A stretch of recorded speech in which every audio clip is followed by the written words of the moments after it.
I love to work on difficult poses, and I love for students to learn new and difficult poses for many reasons. The first reason isn't just to do a new hard pose. It's not so we can say, yes, I've done this hard pose, look at me. Because the happiness that we get from that is very temporary, right? It's like the happiness that we get from a bonus. It's nice, but it goes away, and we just want another bonus. It's a very conditional happiness. So the main reason that I like to experiment with new, more difficult poses from time to time is to watch what arises inside when we do something that's new and unfamiliar, right? Because any time we do something that is outside of our habits, who we are shows up. And one of the first things that I learned about myself doing yoga was how reactionary and impatient and judgmental I was. I never really knew. I didn't know.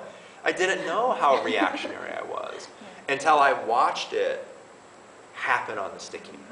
I watched myself say, nah, I can't do that pose. Or that pose isn't for me. And then I would get all sorts of self-doubt and frustration.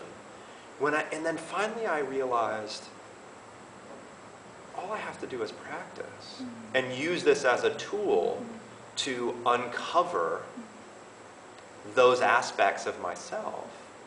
And then when I get to see myself a little bit more clearly, I can work on it. I can be honest and say, wow, sometimes I am really impatient and frustrated and reactionary. How can I relax? How can I relate to this difficult thing better?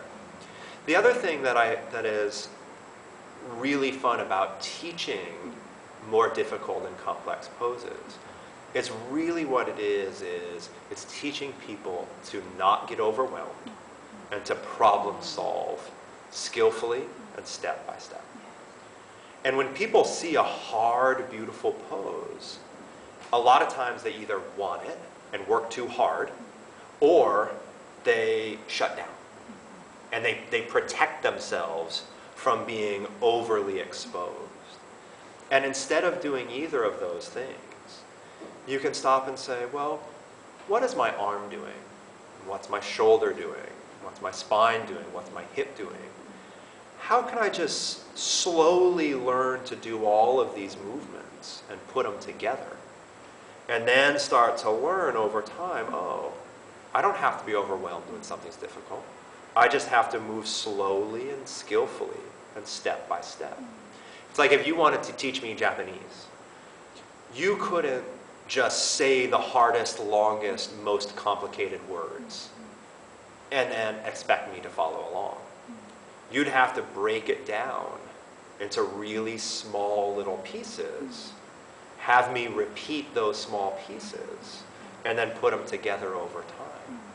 It's the same thing with the hard pose. I can't just expect you to do a hard pose. I have to teach you in small little steps. And when we do this, we start to overcome a lot of obstacles, and we get more skillful at dealing with difficult things.